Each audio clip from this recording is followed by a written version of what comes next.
Good evening and welcome to the Tuesday, April 11th, 2023 business meeting of the Olympia City Council. For the record, we have a quorum, all are present.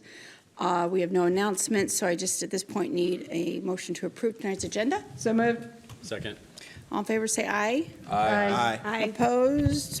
We have an agenda with no special recognition and no one signed up for public comment, either remotely or in chambers. We're going to move now to our consent calendar, so I would like a motion to approve tonight's consent calendar. So moved. Second.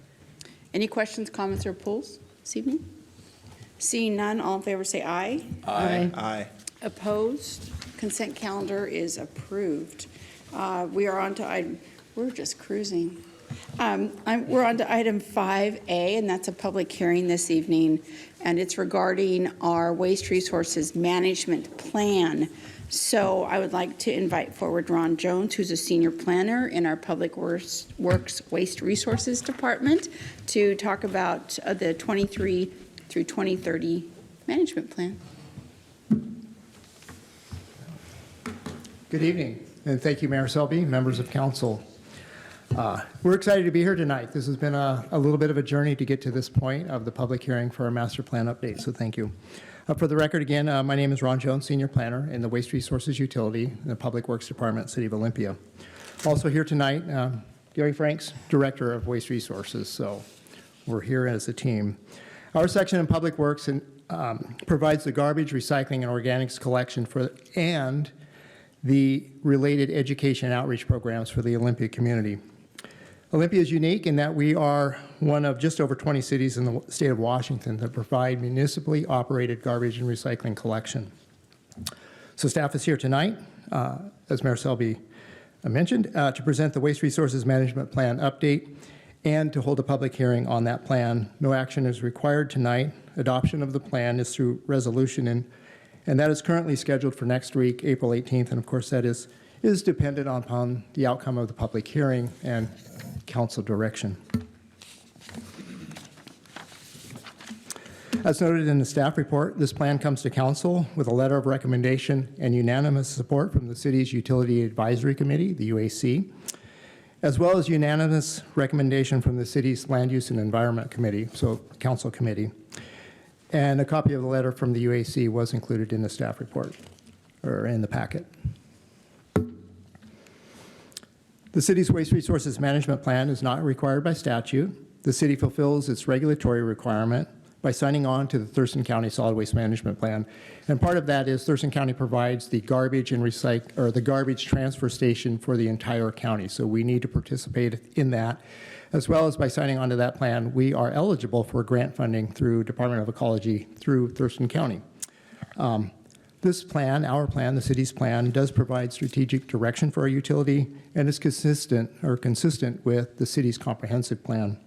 And it is the second update of the 2008 Towards Zero Waste Plan. Work on the plan, as I mentioned, it's been a road to get here. Work on the plan began near the end of 2020 and then kicked off more fully in May of 2021 once we had our consultant on board. This process involved regular check-ins with the city's Utility Advisory Committee on 6 occasions, and that included the plan recommendation or plan review and plan recommendation, and then also with the Land Use and Environment Committee on 2 occasions, and then we also did check in with the Council of Neighborhood Associations. A public draft was posted to the city's website in around mid-May. I think it was mid-December, December 14th. And then public comment was held open until the end of January. We only received one comment, and that was around recycle contamination, which is an action and a strategy in the plans, things we're working on. And then we also, the plan was subject to the State Environmental Policy Act, or SEPA review process. We received a determination of non-significance on that, and there were no comments or appeals, so we're good to go on our public process.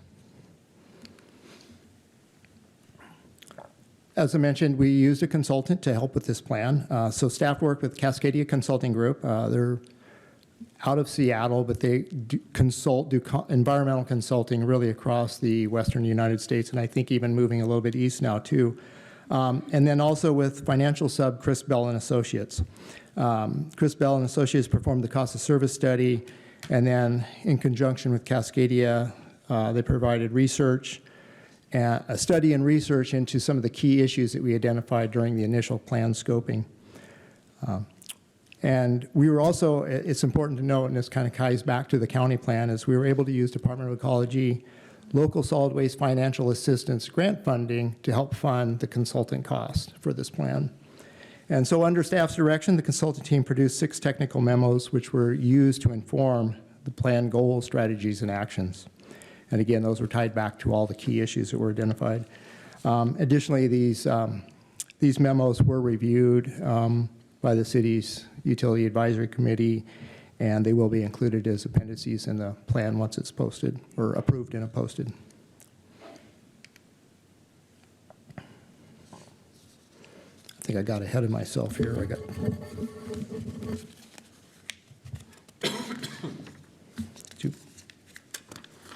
There we go. Just a formality here, just the plan organization. So the typical executive summary, chapters 2 through 5 are really the background, the data, setting the stage. And then chapter 6 is really what we will work to achieve over the next 7 years, or strive to achieve. So the goals, strategies, and action. And then chapter 7 is the financial chapter.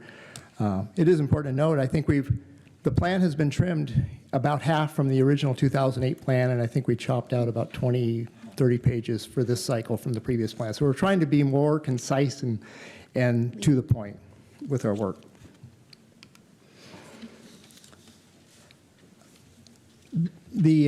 Our staff worked with a consultant to refine our original 4 goals from the 2015 plan, but under the lens of climate change and diversity, equity, inclusion. And I think this is important because this plan was developed concurrently as the city was developing or putting in place 2 very important programs, both the DEI program, the Diversity, Equity, Inclusion program, and the Climate Change program. So we were kind of working concurrently as those programs were coming up to speed. So recognizing the importance of these issues, we were able to fold in, use this lens within the goals and the strategies and the actions. So sticking with that, so goal 1 is focusing now not only on the quantity of waste reduced, but also thinking about the environmental impact of that waste, so reducing that as well. Goal 2, increasing the quantity, but also the quality of the material we recycle and compost.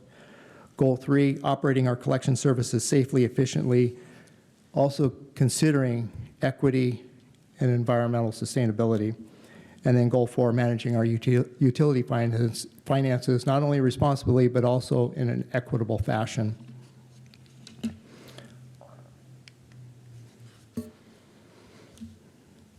Our key initiatives, this really summarizes a lot of the key initiatives that we identified in plan scoping.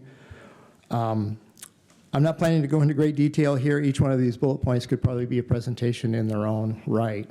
Each one, there's a lot packed into each one of these.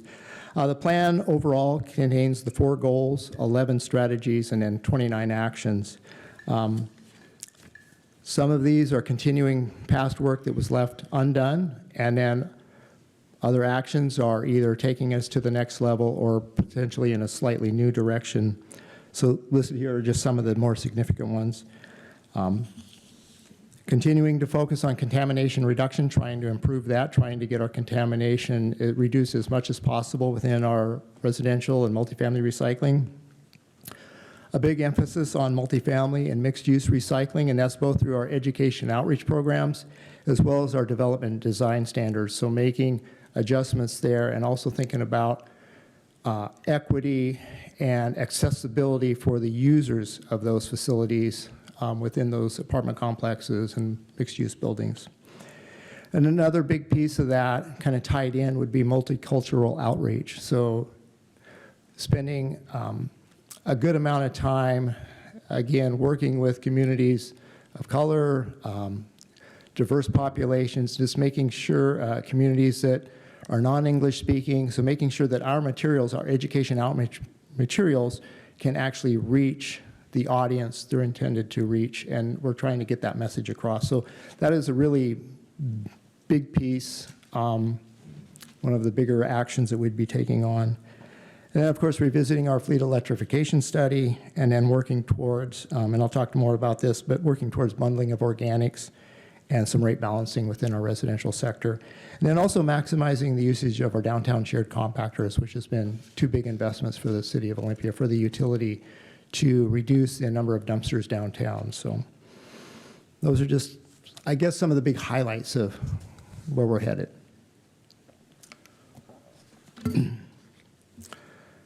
Within the financial chapter, staff originally intended to bring the plan with a multi-year rate package. That was our plan moving into this work. However, as work progressed on the cost of service study, it became apparent that the work on the multi-year rate package was best left as an action in the plan to spend more time and get it right versus rushing it. So we came to the conclusion it's best done in really the second year of the plan. This also is good timing because the city has also just launched a new financial program, citywide, Workday, and we want to get through one budget cycle of Workday before we start to work on something different with the budget or with rate settings. So this is important work. And one of the things that we did identify is just some work within the residential sector itself, not so much across between commercial and residential, but really within the residential. If we want to work towards organics bundling, we need to do some work with our specific rates first. So get some things tweaked between the different sizes so the disparities aren't so great. And also really be thinking about rate equity and affordability. So we didn't want to rush that work. But overall, the Waste Resources Fund is in good shape. Recommendations coming out of this are to continue maintaining our 10% reserve for cash flow purposes, continuing to fund capital facilities plan or for the Carpenter Road facility for waste resources. And then, of course, as I mentioned, the follow-up cost of service and rates and then a multi-year rate package. The fleet electrification study, again, repeating that in 3 to 4 years to see where the market's at so we can be prepared next time we need to make a truck purchase. And then this plan does not recommend any increases to the waste prevention and reduction outreach staff, so at this time. So we're currently going to continue with the 2 education outreach staff, plus myself, and then Gary, and then our collection group. So there's a little bit of a busy slide, but that shows the 29 actions. It's just a glance at the work that we have, and most of the work that we have to do in this plan is more ongoing, so very few of the action items are time-stamped. Well, the fleet study will be, say, a 1-year project or a partial year project, and some of the other work will be one-time hits, but a lot of it, like contamination reduction, working on multicultural outreach, for example, might be heavy in years 2 and 3, and then continue on. I mean, you continually have to refine and work on that. So, and then staff is working with the city's communication team on getting this work plan on the city's website, but in a different format, something that is a little simpler. It'll show, each goal. It would show the action item, and then the date when it's due or the period that we would work on it, and then try to make it more interactive to where we can start to show progress on each action. So whether that's a partially done or checked off, we've finished it. And so we'll be working with staff and communications, the communications team on that. And of course, these plans don't just come together through staff and a consultant. It's cross-department work. We rely on the expertise of a lot of different groups and individuals within the city. So whether that's working with our Public Works leadership team, information technology team, relying on the expertise of the water resources staff, community planning and development. A big shout out to our communications and visual design team, Kelly and her team. And then, of course, our council, our committees. And I must apologize.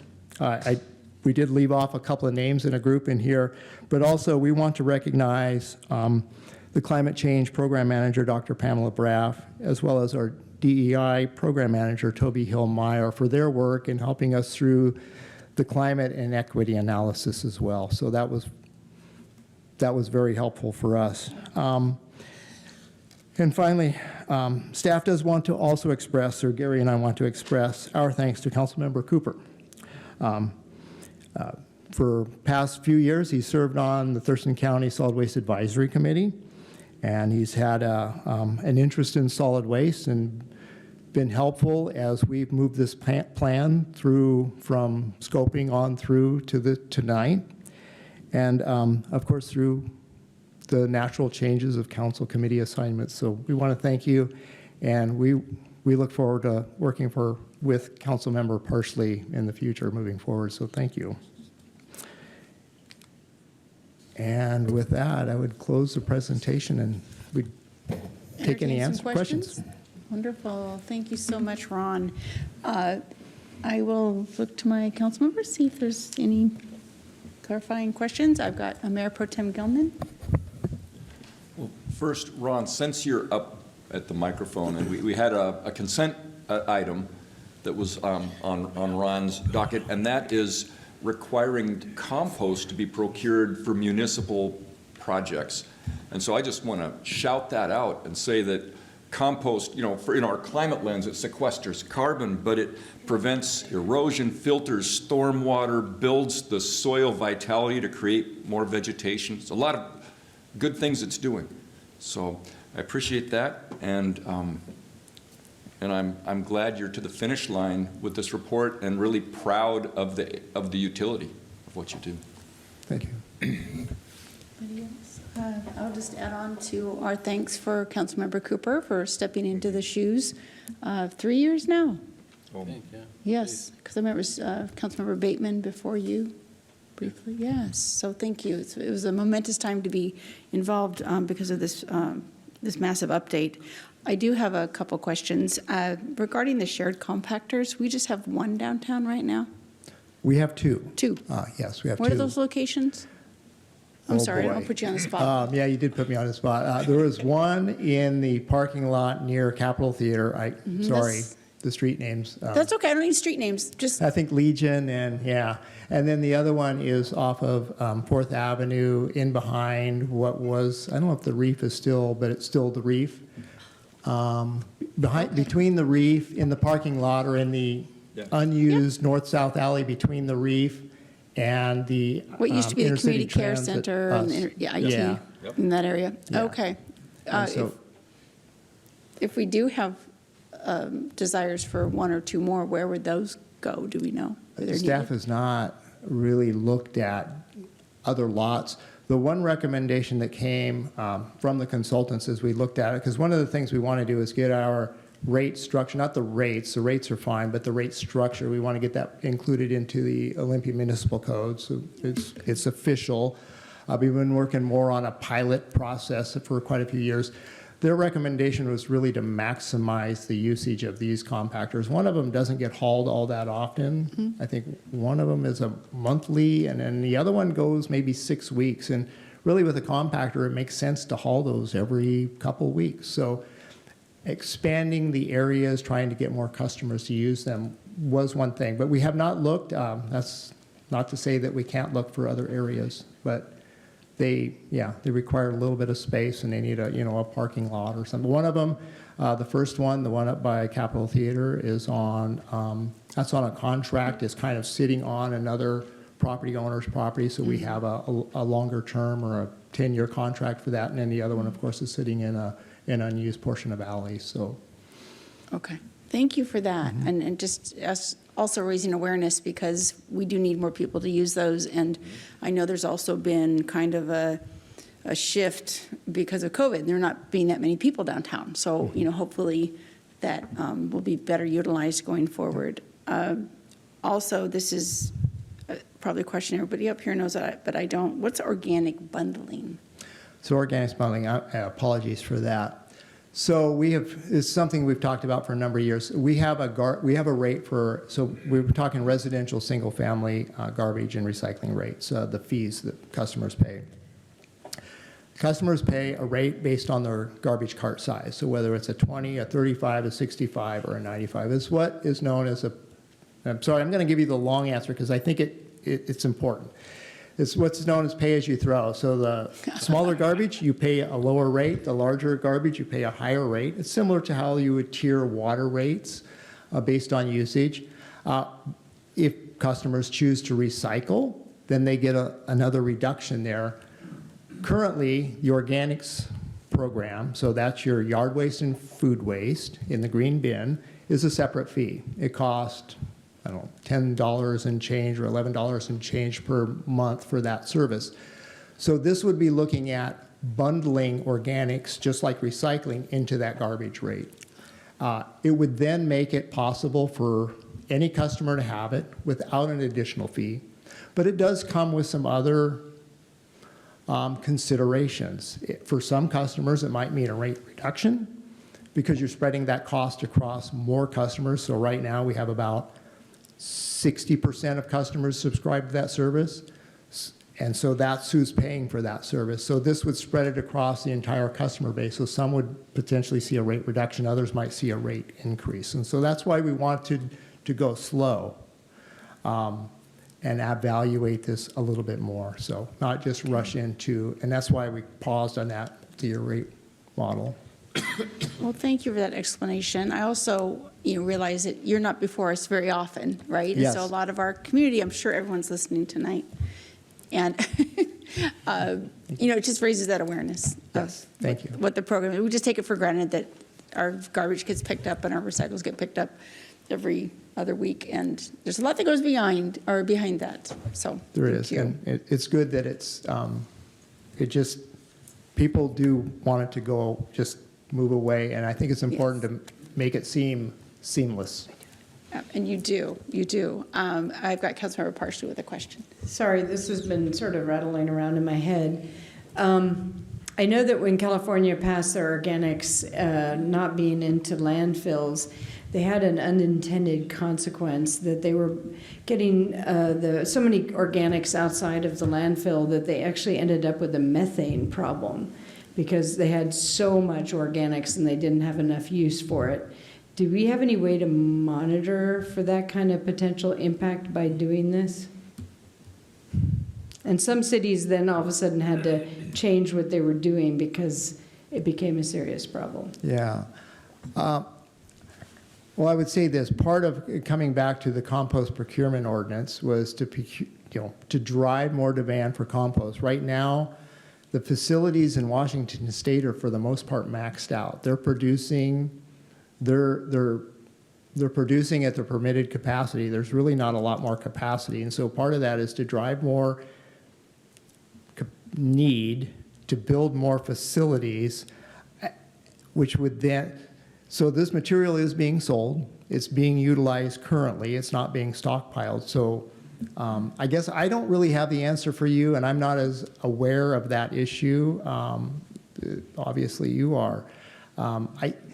I guess that would come down to some of the compost, like the House Bill 1799, where they're trying to get more methane out of the landfill, which is a potent greenhouse gas. And that's really why we have the compost procurement ordinance and some other things coming down the pike for more organics diversion. So I would say I'm not aware of any study to look at that, but generally it's been our understanding that the methane coming from a landfill is far worse than what's generated at the compost pile. So I think there is an opportunity to get that material out of the landfill and still be ahead of the game.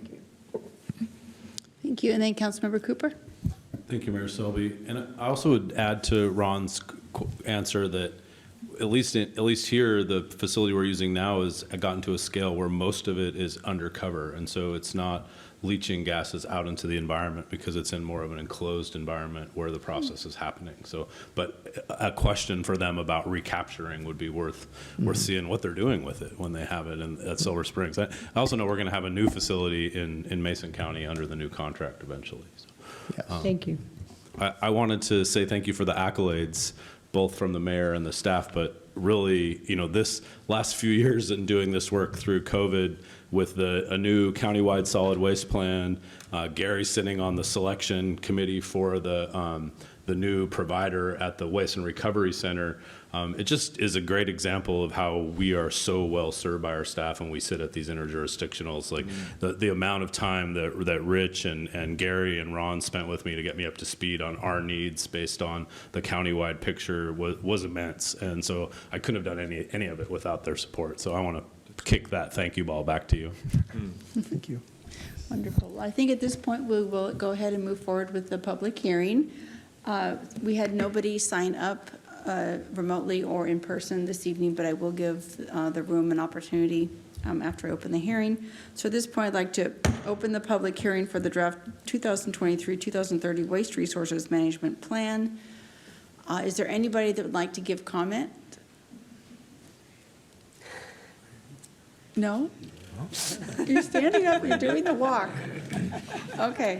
Is there anybody that would like to give public or comment for the hearing this evening? Okay, I will now close the hearing and direct staff to bring this forward to us. It sounds like next week. Will this be on consent? Wonderful. We'll look forward to seeing it on consent next week. All right. Next, moving on to item of other business, we have item 6A, which is a briefing on the Olympia Regional Clean Air, or ORCA, agency's rule change on outdoor recreational fires. And this is pretty historic because they've been banned for quite some time. And so I'm really pleased to have Randy Haynes, who is our interim Assistant Chief Fire Marshal, here with us this evening to go over this news. Okay, I'm a little nervous. I've never been in front. City Council members, we've spoken, but good evening, Mayor Selby, City Council, and City leadership. I appreciate the opportunity to be here. My name is Randy Haynes. As Mayor Selby stated, I serve as the interim fire marshal, and I'm here to give you a brief presentation on ORCA's rule change. At this point, if you have any during the discussion, if you have any questions, please feel free to raise your hand and stop me, and I'll answer those questions. But of course, at the very end, we'll have time for questions again. So if everybody is ready, we'll begin. Okay, the things we're going to cover tonight is discussed a little brief history on ORCA, what it is, the rule change that has been made, what is a recreational fire, equity and impacts to both how are housed and unhoused, and possible impacts to our climate. We're also going to discuss safety while having recreational fires and resources. So let's get into what is ORCA. In the late 1960s, there was some national and state legislation to improve clean air. A regulatory board was formed from 6 counties of our Northwest Olympic Peninsula to improve air quality. Out of this came a regulatory board that would end up becoming ORCA, formerly in 1960, which stands for Olympic Region Clean Air Agency, which is a state board that makes sure we meet federal and state standards. Through this period of time, it was identified as Olympia, Lacey, and Tumwater having some poor air quality. In fact, it was called out and there were measures taken to improve the quality of air. Other cities were left alone, but a burn ban was put in place that eliminated any kind of recreational burning, and this has been going on for many, many years. Since then, we have seen major improvements that exceeded federal standards. For so long that there was no longer a need to have this ban. So in February, ORCA's board, it's made up of 9 members, with our very own council member Jim Cooper being the chair, decided to lift the burn ban, allowing our citizens to have recreational fires. So if any time you want to chime in and give any additional information, you can.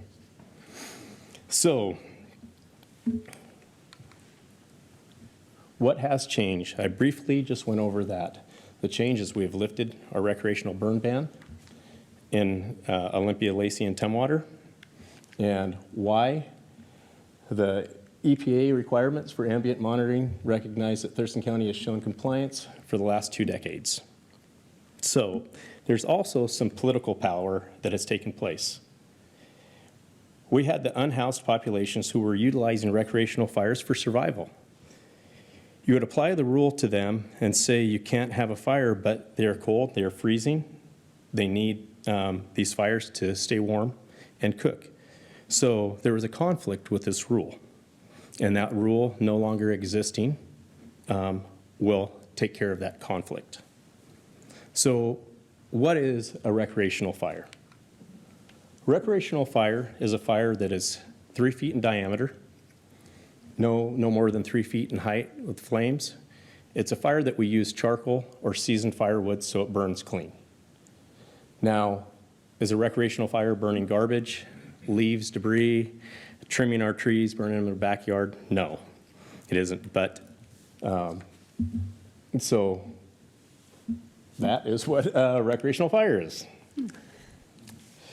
Equity and impacts. I addressed our unhoused community, but some equity that I find we might find with our housed population is the ability to drive down to your hardware store, Lowe's, Home Depot, buy a chiminea, go out in your backyard, enjoy a fire, roast some marshmallows, and like we all enjoy when we go camping.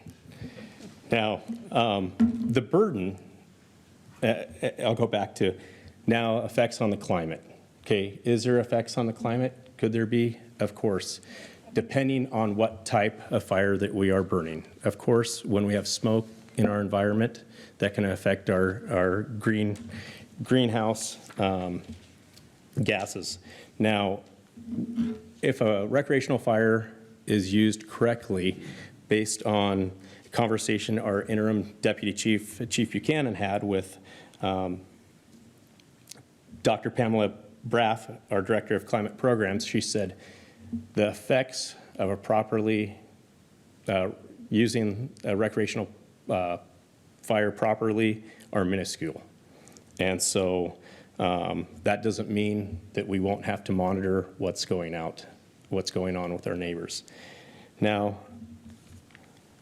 the burdens may be the neighbor that just doesn't like to smell smoke, or the person that has medical issues, asthma, such things as this.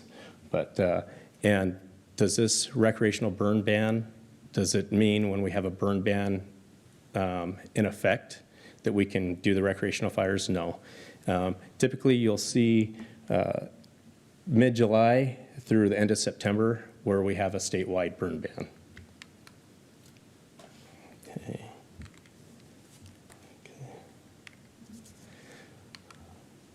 So next, I've put trifolds in front of you, and if you open up your trifold, we can go over the safety.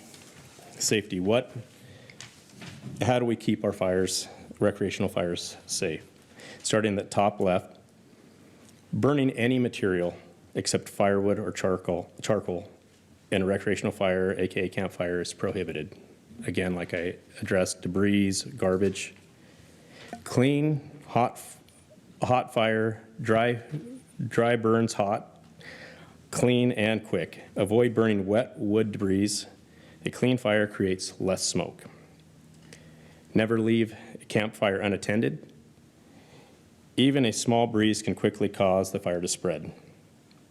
There should be always at least one person age of 16 or older who is capable of putting out the fire, and completely extinguish the fire, drown the fire with water, make sure all embers, coals, sticks are wet, grab a shovel, dig down, soak it down well.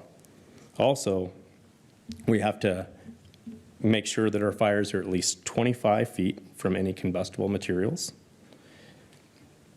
And so as you get into these neighborhoods, I know some houses are closed, so you'll have to be conscientious of that. So resources. I have listed the Orca website, so you can go on and citizens can look further into these rules.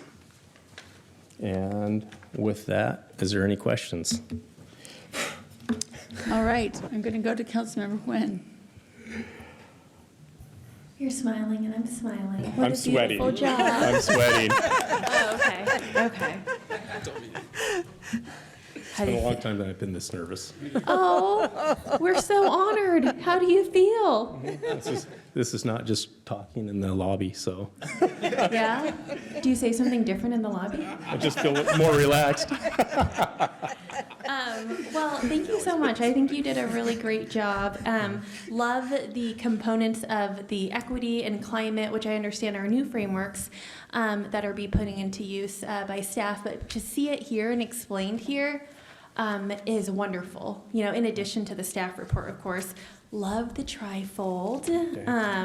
I know I'm like nervous because my colleague to the left here, on the left side, does not like paper.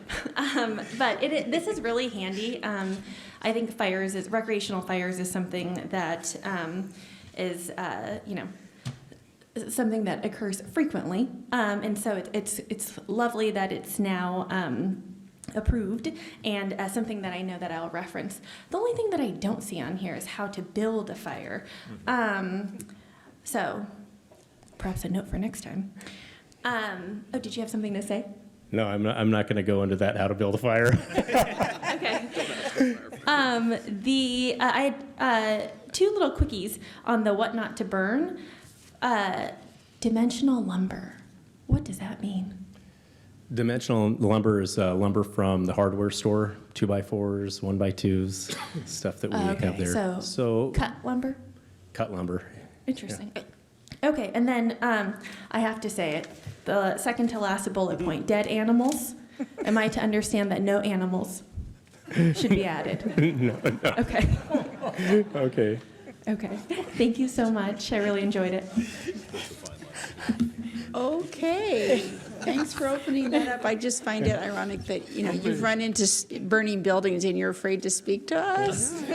Well, yeah, this isn't my platform, but It's okay. You're doing great. I I got Councilmember Madrone, followed by Councilmember Parsley. I have a more serious question. Recently, I had a friend who was doing some landscaping work on a property next to my house, and he mentioned how he gets requests to put in fire pits, and he has to tell people in Lacey, Olympia, Tumwater, oh, we can't do that, it's not allowed. And I said, well, actually. But it made me wonder if there's any kind of code either from Orca or from the city of Olympia around what a fire pit, I see here no bigger than 3 feet across, like 25 feet from a structure. Do we have anything on the books that could help be kind of a guide? Well, I guess if we make it a code, it's the rule. But just to help people understand, what can be done safely? yeah. Councilmember Cooper, do you have anything with Orca on that? I can speak to what I would say as you go to Home Depot, Lowe's, you see the blocks that people build walls with, that would be acceptable. The barrels are not acceptable. Cast iron type pits that would you could throw your wood in, and that would be acceptable. Chimneys, but I don't know. Like I said, I'm not sure if there is anything. So those dimensions that you see are the standard in the clean air rule for the state that are really similar across the state. But one of the things that was talked about when we were doing this change, and several of the counties are starting to look into, and is as this evolves and we see the real impact, we may want to have city design standards or setback standards that are more fire safety than clean air focused, and Orca doesn't have that purview. So there, we'll I think rely on the fire marshal and experience in neighborhoods to look at what we might need to do in that space, for sure. Okay, that was exactly my question, is like, first of all, who has authority, and do we have anything, which it would be weird if we did, considering it wasn't even allowed until recently. Right, yeah. But, maybe it's a topic for land use at some point. All right, I've got Councilmember Parsley. I'm still reeling from Councilmember Nguyen's comments. By the way, you did very well. I think you should be proud of yourself. That was very good.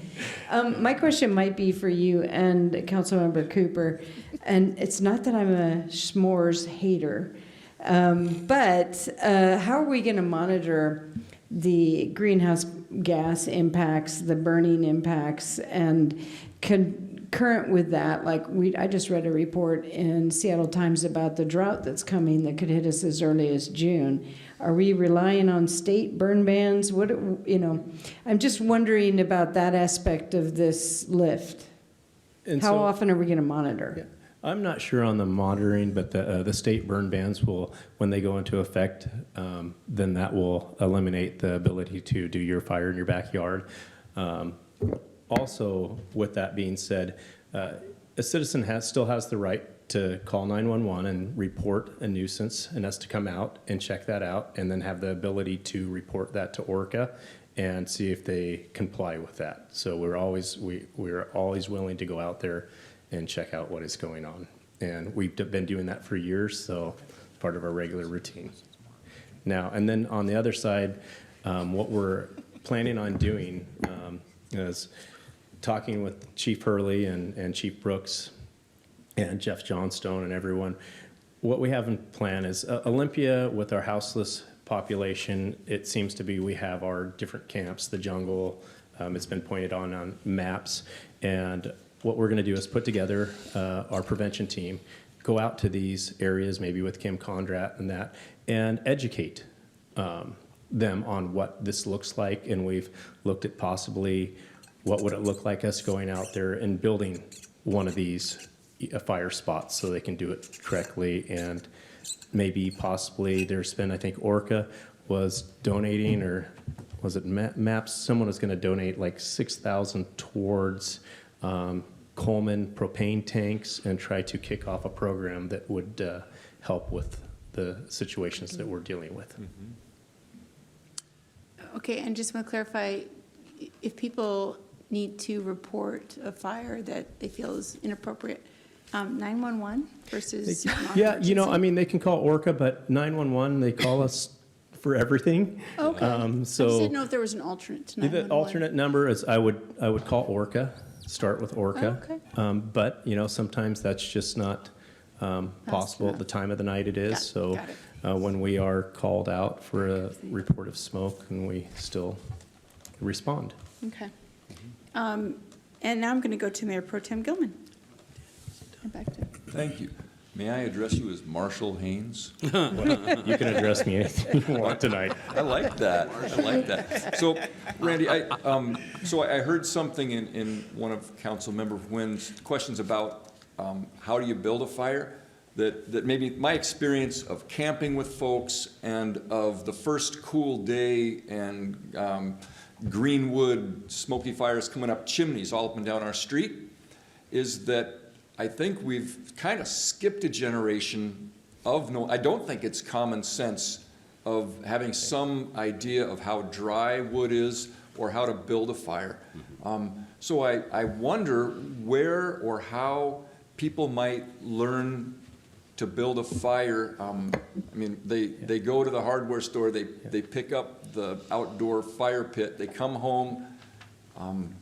So I'll address the fire thing and just using some common sense. And you're right, we've skipped a generation. A lot of people used to burn. So as we use our lighter fluids for our charcoal Weber barbecues, I would say getting some seasoned dry kindling, using some lighter fluid on there that we use for our regular barbecues, and that would be a place to start. They also have, as you know, I guess this generation would miss the charcoal, the heater for the Weber barbecues you put in there that would help also do this, and then hopefully get going hot enough where it's burning clean. Thank you. I'm going to go to Councilmember Joe and then back to Councilmember Nguyen. unless you had a follow-up on what he just said. Just a quick one. The lighter fluid doesn't sound very scoutsy. I mean, there's got to be a simpler way of doing this. Yeah. Rubbing two I would sticks? say paper, but then people might be putting a bunch of garbage in there. Oh, I and see. Councilman Cooper, I just heard that he doesn't like paper, so. Yeah. Well, just somewhere, I mean, I know we're having fun tonight, but just somewhere where we can point to as I'm guessing we're going to roll this out on our website. So something that does say, you know, how do you build a fire and some alternative methods? So what I will do as the interim fire marshal, I will work on that, and so we can have something in place that would help citizens Okay, on that. great. Councilmember Madrone. Well, and now my question follows yours, and it was a good lead-in. I'm curious about, you're talking about outreach to houseless populations, talking about outreach on how to build a fire, but what about just general outreach on the change to this rule? Is there any work going on either from Orca or the city or in coordination with one another on some kind of social media push? Because I can imagine a situation where one neighbor is like, oh, I can have a fire now, and then 5 of their neighbors report them because they don't know that it's changed. From my understanding, we were just letting this evolve organically to see how it went, but I see your point. That is the 911 call, my neighbor is burning. So, I look at Chief Carson and say he's been a big pusher of we need to start getting more social media out there. So that's something that I could put out on our Olympia Fire Department website. We've got our city manager wants to chime in on that.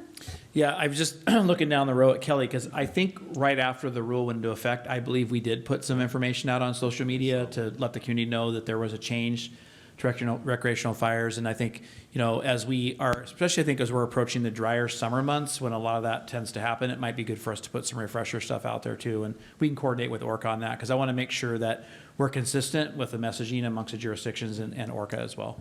Okay, thank you. Okay, Councilmember Cooper. Thank you, Mayor Selby. Just a couple of additions. So I wanted to make sure folks remember that the Regional Housing Council and Orca have a contract with Olymap to do outreach in the camps about this specifically. So that's part of the reason for the paper, because it's hard to kind of get what you need in the woods as far as electronic media. I also wanted to let folks know that the biggest question that came up in this process was the greenhouse gas aspect. I was a little flip about it a couple weeks ago, joking with my colleague, but the fortunate part of Orca is the 3 largest cities that have 3 of the 8 board positions are Olympia, Lacey, and Tumwater, and we had those specific questions. And because of the long-term data we have, we're able to look at communities our size in Pierce County and King County that didn't have these kinds of bans in place, and saw that they have no difference in the air quality in the summer burning season, with the exception of when the wildfire smoke comes in, which is a totally different aspect. So that was actually quite fascinating to learn, and I think that on the fire point, people need that education about wood stoves too. Like if their dad and mom or somebody didn't teach them how to do it, we have just as much of an issue with people burning green or smoking out the neighborhood in that space. And fortunately, a lot of those neighbors are already known, or they have folk, their neighbors have been paying close attention. And one other conversation that was sort of fascinating for me is, thinking about the workaround in the neighborhood, which is propane or natural gas. A small dry wood fire has much less net economic or of environmental impact than plugging in that propane or gas fireplace to heat your backyard. So thank you, and appreciate the information. All right. You did it. You got through your first presentation. So congratulations. You'll never be this nervous Thank you, everyone, again. for being patient with me tonight. You bet. Thanks, Randy. And just a little insider trading, if anybody wants to, go big on investing in marshmallows, graham crackers, and Hershey chocolate bars, now's a good time. All right, next we have item 6B, which is a briefing on the Olympia Police Department's gun buyback program. And I'm inviting forward our Chief of Police, Rich Allen, to talk about this program that they've implemented recently, and pretty successful at that. Yeah, thank you, Mayor. For the record, Rich Allen, Police Chief. And like you said, tonight, I'm going to talk about our gun buyback event that we held earlier this year. So just to remind us how we got here, back in August of last year, I came to council and announced the formalization of our gun surrender program. A couple of months later, council dedicated some funds to incentivize that program, and we held a buyback event on January 31st. So this number is about a month old, but the last time I checked, so far since August, we have had 111 guns turned in. 77 of those were on one day from that buyback event. So you can see there are 44 rifles, 27 handguns, 2 3D printed guns, like a 3D printer you'd have at home. Didn't appear to be operable, but that's what they turned in.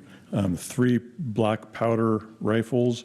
And because the bar was pretty low at what we were allowing people to turn in, we weren't scrutinizing them that close. We weren't checking for functionality. So unfortunately, a very realistic BB gun kind of squeaked in under the radar. So we had one of those. Riffles. We did issue all of the gift cards out on that day. So just a refresher, council allocated $15,000. We bought 75 gift cards in the amount of $200 each. 25 of those cards went to city residents. 16 went to people not within the city limits, but still within the county. 21 were from the region, and 13 didn't disclose. So just as a reminder, there was an anonymous option on this. People voluntarily gave their name, voluntarily gave their, basically their city of residence, and really none of that was verified. We just took people at their word. If we were to do this again, there were some things to consider moving forward. Storage space is always going to be an issue, but that's something really for me just to keep on the back of my head, in the back of my mind.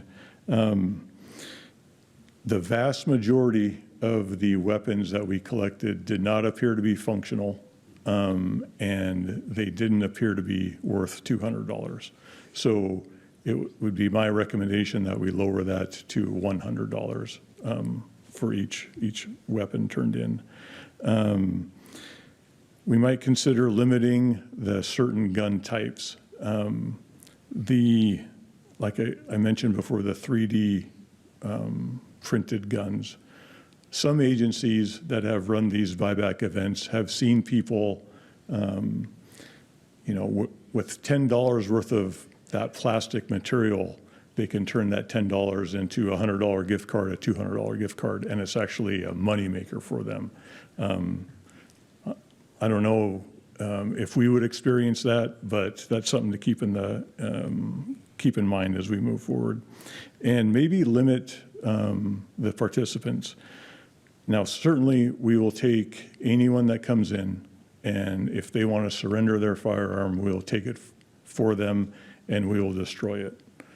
But in terms of incentivizing that and giving them a gift card, just looking at the residency of the people that took advantage of our buyback event, we might want to consider limiting that to either city residents, county residents, or something.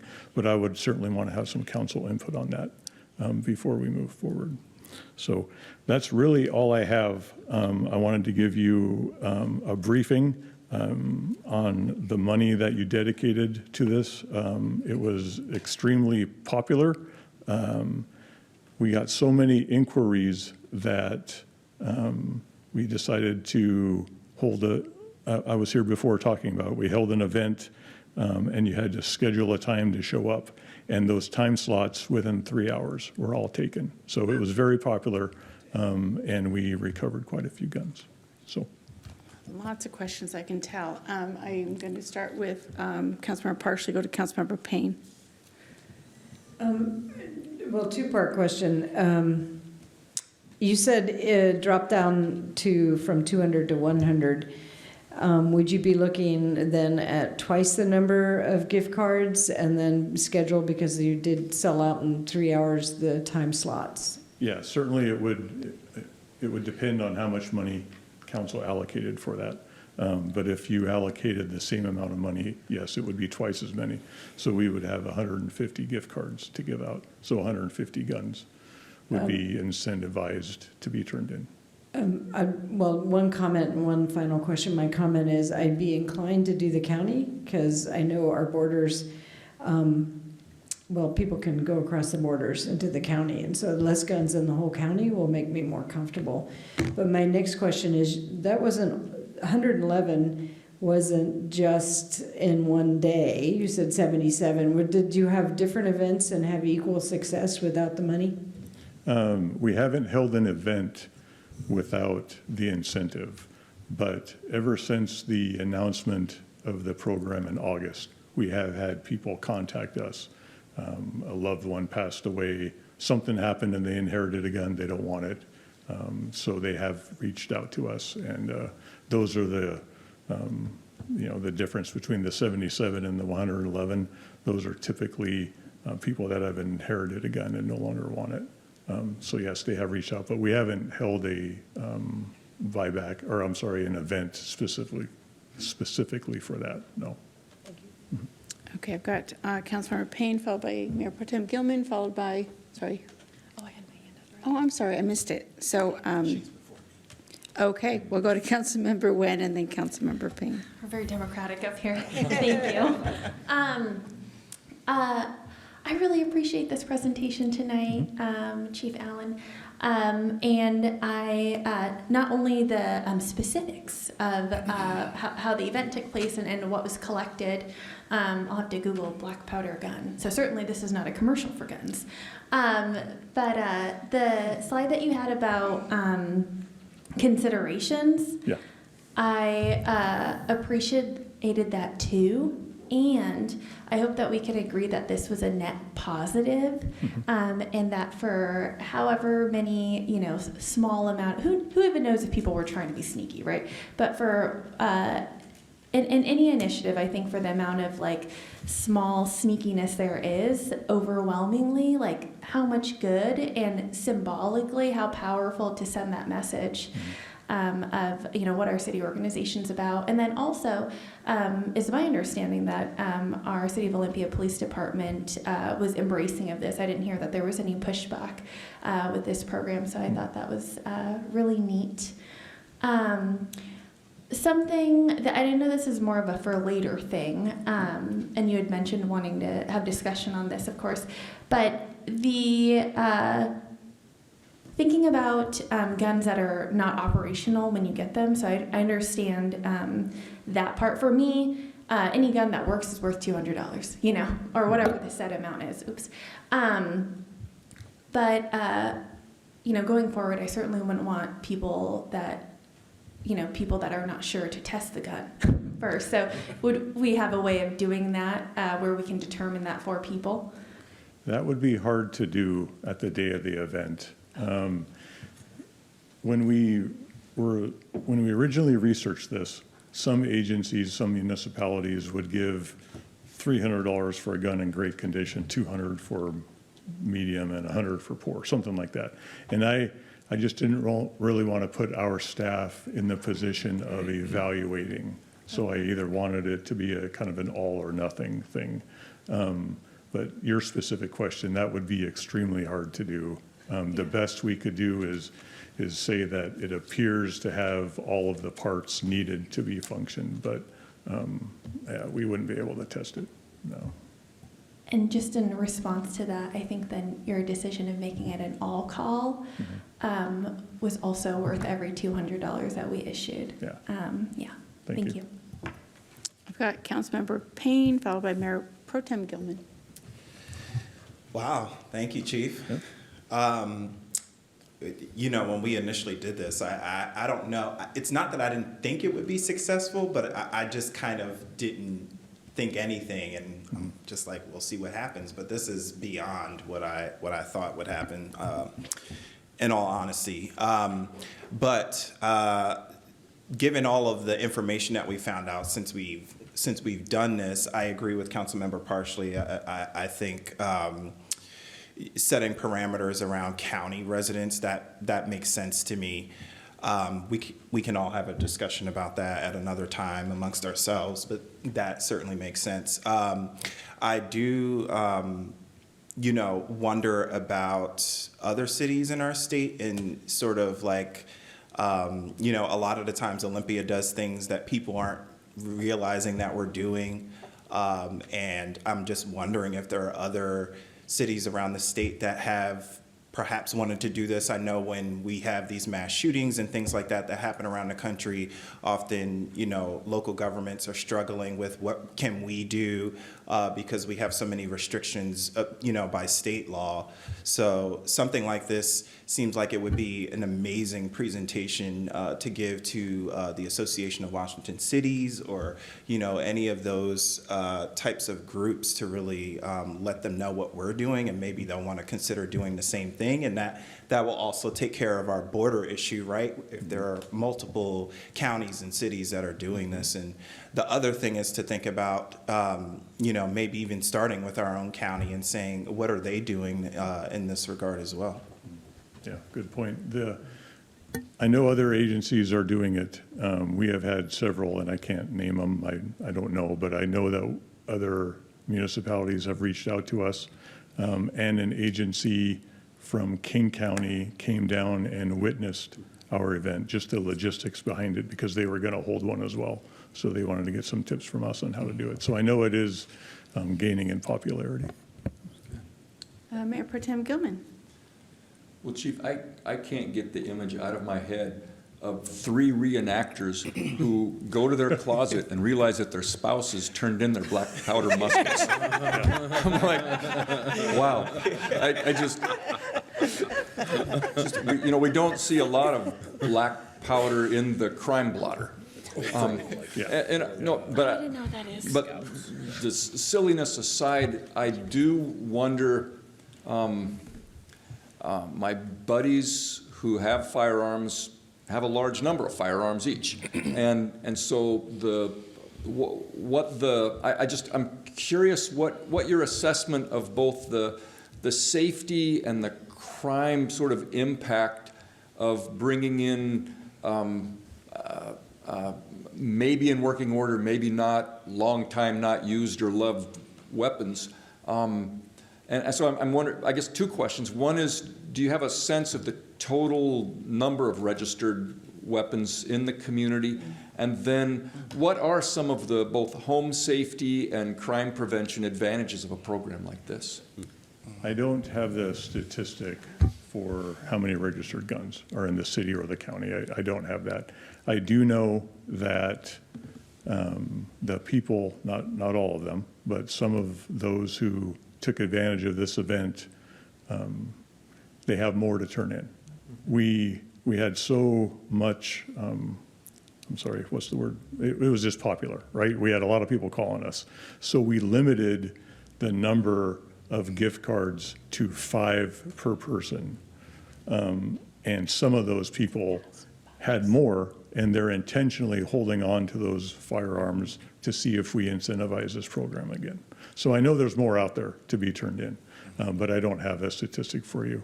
As far as the public safety factor, the guns that we see being turned in, especially the rifles, they're not really the type that we see in the everyday crime.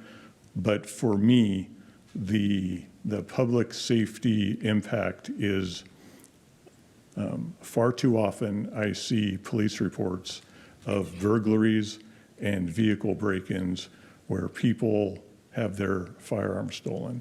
So if a firearm is unwanted and the person is not able to safely secure it or can't responsibly secure it, then I want to encourage them to turn it in before it gets in the hands of a criminal. Councilmember Drone.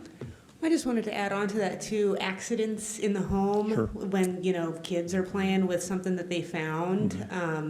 I think it's worthwhile to get guns that are unwanted, gone. Well, and Councilmember- more than that, but, You have more? No. Okay. Councilmember Cooper. Yeah, I was going to add that too. I appreciate that accidental comment. And, I think this is exciting, and I'm glad there was such interest, and I hope that we can find a way to fund the program in an ongoing way now that we've tested it, so we can kind of fine tune it. I appreciate, getting the dollar amount right for what you're getting and not attracting folks who are just trying to make a buck. I think the challenging part, I had the same reaction about the region and like, oh, we should limit it to the county or the city, but we don't have a lot of gun shops, thankfully, and I think the communities around us where we saw guns come from might be a good way to think about what the gun market is for our region, because I know people go to Lakewood and go to different places because they aren't as accessible here in a quick way.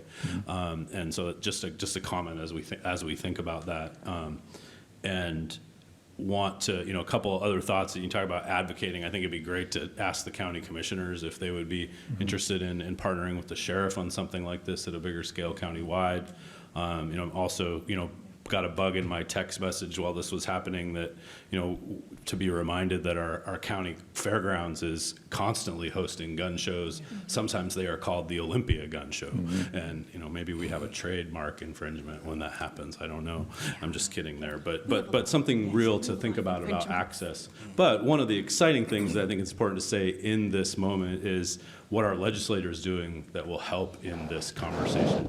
Both chambers have now passed a 10-day mandatory waiting period with background checks for all gun purchases, and I believe an assault weapon ban is on the way as well. And those are as big, if not much bigger conversations than our small but successful program. So thanks, Chief, for getting it started. And Jay, let's figure out how to get some more money in the pot. Okay, so I'm going to kind of summarize what I think I heard.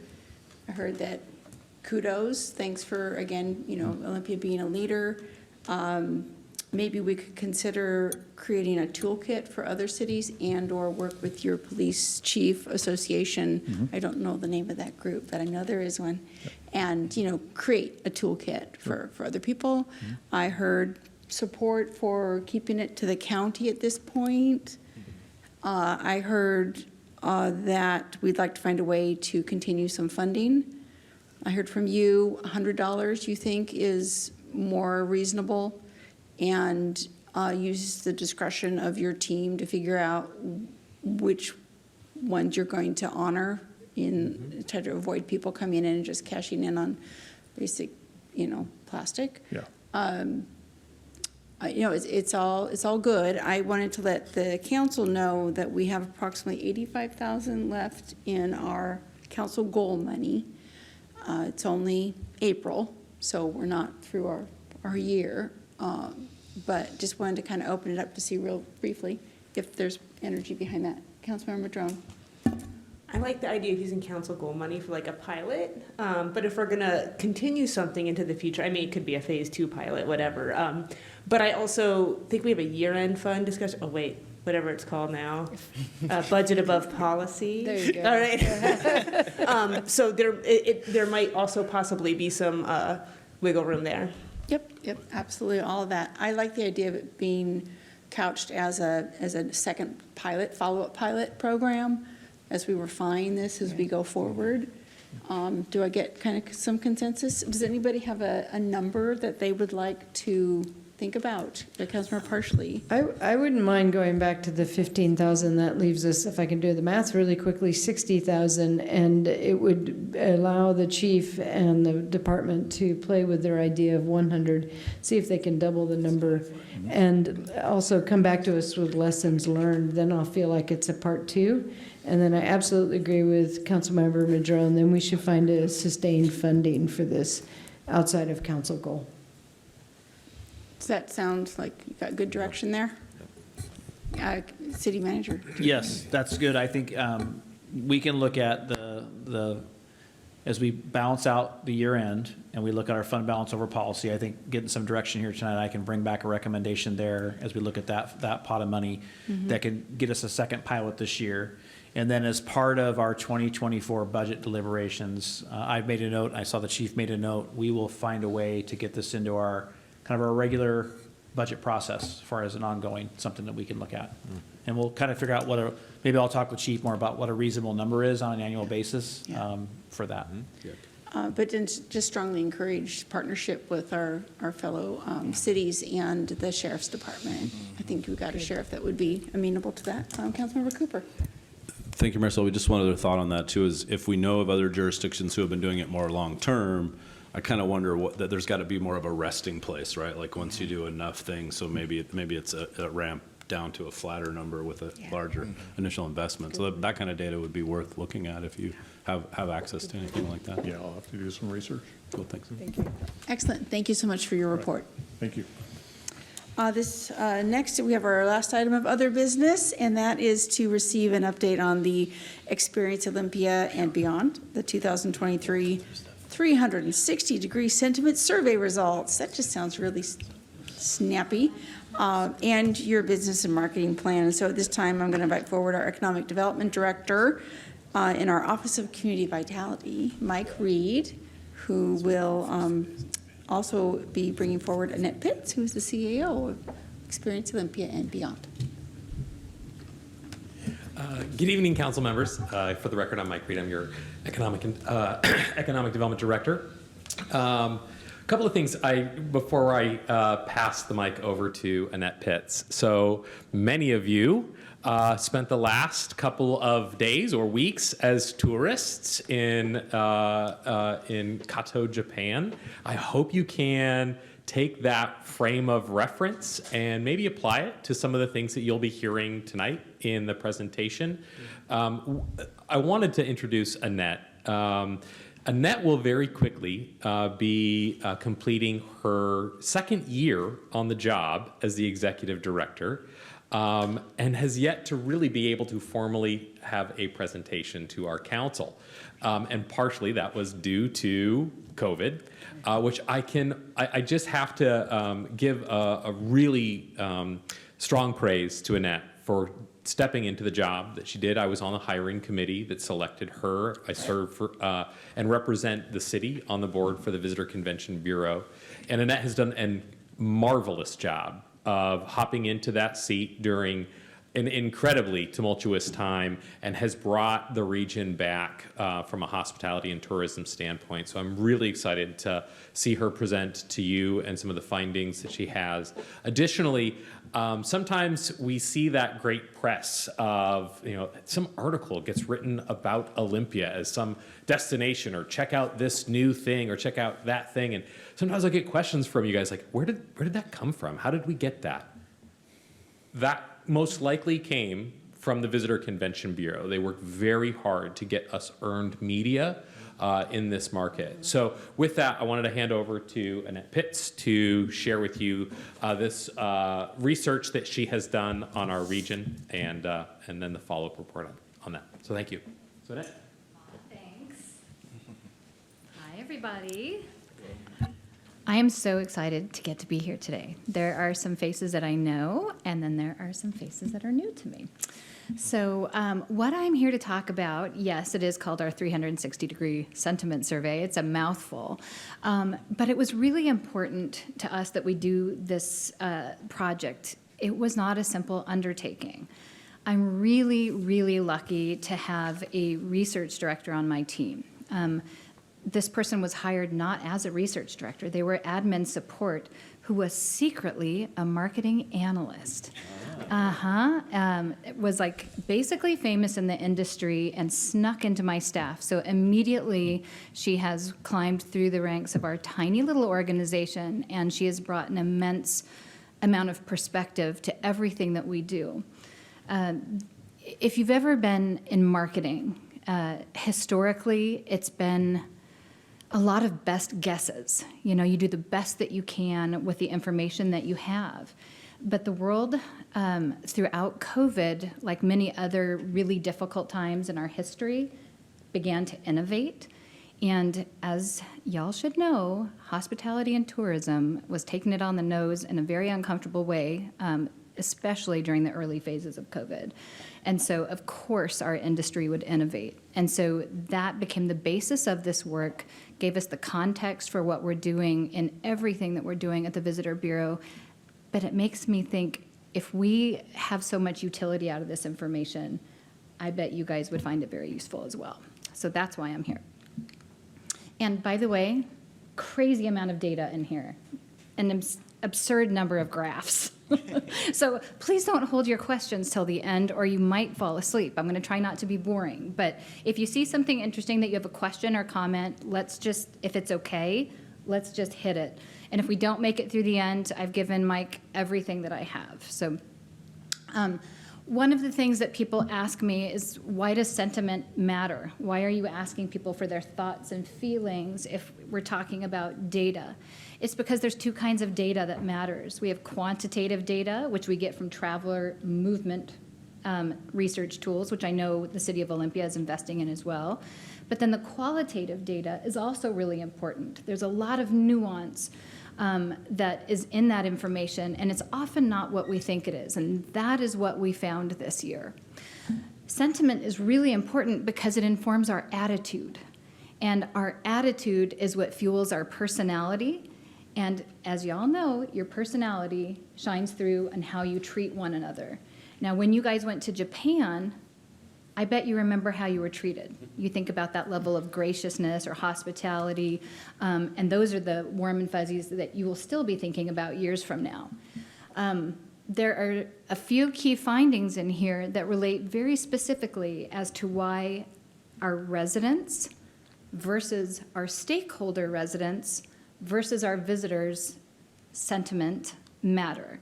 And it's because everybody is going to come at each of these elements a little differently.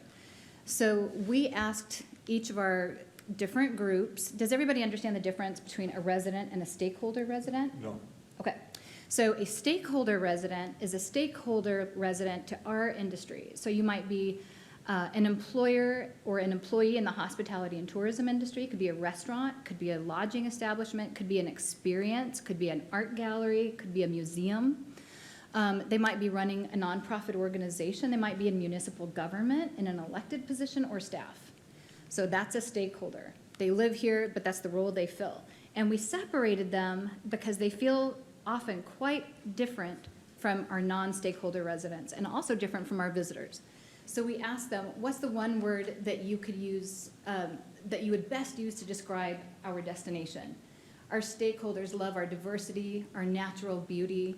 Our residents also love our beauty, and they love our diversity, and they like variety, and they like the outdoors. We found it very interesting that the number one word from visitors is our destination is interesting. It's also beautiful. First surprise. In marketing, the thing that makes you different is your unique selling proposition. It's what differentiates. That's where we butter our bread. You're going to need the mic, or it won't pick you up on that. So sorry. I'm a chronic mover. I'll be over here by the time I'm done. Hand talker, leg walker. Okay, so our residents said our capital.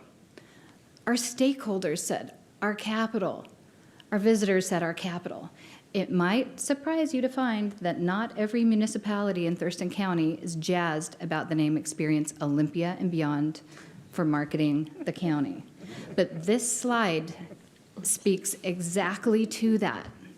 This is that point of differentiation. Yes, we have to promote all of Thurston County. That's dispersion. We have to plant that flag in the hill on what people understand and relate to, and it's working. Now we have to move people out based on what their interest areas are. What's our greatest asset? Residents love the natural beauty, they love parks, they love the sound, they love the water.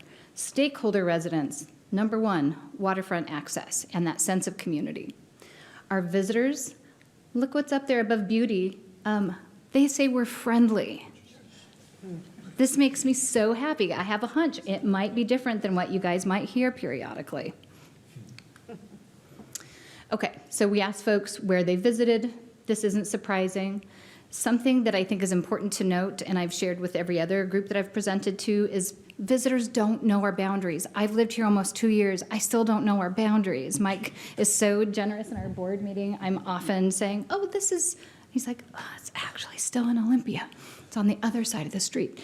So I take this with a grain of salt. This is very important because I'm going to circle back in just a second. We asked folks, have you been here before? Over 86% said yes. We have a high repeat visitation rate. Often people say, well, oh, yes, ma'am. Yeah. Just quickly on the visitation rate. Yeah. Nice to see you. Nice to see you. Is that just from visitors, or is that residents and stakeholders and visitors? That was all of the above. Oh, okay. Yeah. Thank you. Yep. So a lot of the time when people ask me where folks are coming from to the area, I will say, well, what do you think? And they're like, well, I think most of the time people are just passing through. They're going to Seattle from Portland. They're going to the peninsula. They're in-state travelers, basically. We might get a few folks from outside of the state. This slide, I know it's hard for you guys to see. This shows us that only 56.9% of visitors were actually from Washington State. It's a whole lot of people coming here from outside of the state. We actually have more people coming to us from Texas than we have coming to us from Montana. We have more people from Texas coming here than from Idaho. So think about that as you're looking at your different groups of folks in the area. When we look at visitation, we look at two different things. We look at volume, meaning how many total people are coming, period. They could be day trippers, they could be multi-day trippers, they could be staying in paid accommodations, they could be staying in paid accommodations at our hotel, they could be a short-term rental, such as an Airbnb. They also could be staying in an unpaid accommodation, visiting Aunt Opal. So when we look at those volumes, we say, oh, not surprising, yeah. Seattle's number one, followed by Portland. Spokane's kind of surprising, and so forth and so on. We consider LA and Phoenix Prescott really strong, bless you, opportunity markets. Could you explain to us what constitutes a visitor? 50 plus miles away by Washington state law. 50, so if but what makes a visit as opposed to coming for a business meeting or stopping to go to the bathroom on the way to Portland? So a business meeting is a visit. So we have different verticals, is what we call them. We have leisure travelers that are independent leisure travelers. We have group leisure travelers. They might be on a tour. They might be here for a conference. If it's like not a conference, I'm sorry, like a wedding or a reunion. We also have groups that are meetings. We also have groups that are sports. So what we look at is what the law in Washington State defines a visitor as. And it's somebody who comes to us from their place of residence that is 50 plus miles away at a minimum, with the intent to relax, to learn something, to have an experience. And so when you're thinking about lodging tax, this becomes important, right? Because we have to make decisions based on what the law says. So this slide kind of, I'm glad you asked that question, because this slide kind of goes hand in hand with that. We always have to parse out our visitation. We can't only look at volume. We have to look at, okay, where are people coming from that are spending the night here, that are staying in paid lodging accommodations? And so we look at this, and all of a sudden the dynamic changes. We have far more people coming to us that are staying the night in our hotels and B&Bs from Vancouver. We have more people coming here from Spokane than Seattle, but we have more volume coming to us from Seattle. So if we want to promote day visitation, Seattle and Portland, 100%. But if we're trying to generate economic impact and having them spend the night in hotels where they are generating revenue for that property, contributing to lodging tax, and then contributing to sales tax, our game and our strategy is we want more people from further away that will spend more nights in paid lodging accommodations. So we have to strike a balance between day visitation and multi-day. Does that make sense? Yep. Great explanation. Question about the impact of the legislature. Do you track like the first 3 months of every year? Oh, yes, ma'am. Yeah. And we're looking at that right now. And I'm so excited about it because last year was my first year here, and obviously we did not have in-person session, and it was deeply upsetting. And so it's hard to track because our data run is always slightly behind. But we do get weekly lodging reports, so we know our occupancy impact. And so that has been, I'm sorry, it's not July, it's January. January was not wildly impacted. February started to see an increase in occupancy, and then March definitely has, and we'll see what happens with April. The challenge that we have is our occupancy rate is artificially inflated, which is a whole other ball of wax, so we have to do a lot of extrapolating to find out through our tourism promotion area collections, we can see exactly what it was. But it's a lot more of a science today than what it was a few years ago, that's for sure. I'm in love with session. I want it to always be here. Let's do it all year long. Okay, so I'm joking. Kind of. I'm joking, but I'm not joking. I like to see those heads and beds. So we look at our visitor volumes, how they trend through the year, and this shows a little bit of we were very successful in July. But this is why we have a visitor bureau, because we're not as successful the rest of the year. So our job is to fill in the peaks and valleys to the degree that we can, because we need to see more diversification of events. It's wonderful that we have things like the Hands-On Children's Museum and the Washington Center for Performing Arts, because those are year-round activities as well that provide some of that backfill. I've got a quick question on that last slide.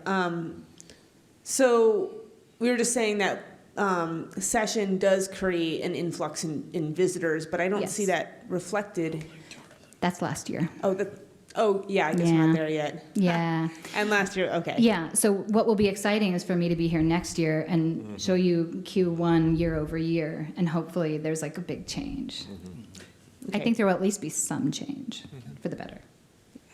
Good question. I should have labeled my slide with the year. Well, it's awesome. Okay, this is maybe my most favorite, not very attractive, but important slide. And it talks about why those folks that filled out the sentiment survey who were visitors said that they came here. Again, a lot of folks say, folks are just coming here because they're passing through. We definitely have a lot of pass-through visitation. That's on the bottom. These are not going to add up to 100%, by the way, because people can have more than one reason, and so they can choose multiple reasons for their trip. We were really, really surprised because we would have thought that meetings would have been higher, we would have thought sports would have been higher, we would have thought groups and festivals and events would be higher. But look what's number one. People want to see their friends and family here. And we go back to that slide that I said, remember this slide is important about repeat visitation. It's because folks love their family and their friends, and they love this destination, and they want an excuse to come back. But that's why this sentiment is so important. Those attitudes and our behavior, how we talk about our destination. Do we choose to focus on the negative, or do we choose to focus on the positive? Can we leverage our positive to address the negative? I think that's where the magic is going to lie. We asked folks where they stayed. Okay, get ready for a whole bunch of slides that look like this. You're going to have to be able to read the fine print, but this is where the real meaning and the meat of this presentation is.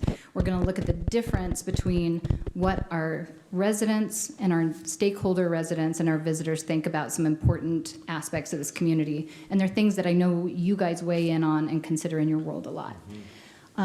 This slide, we're talking about how we think people felt during their visit.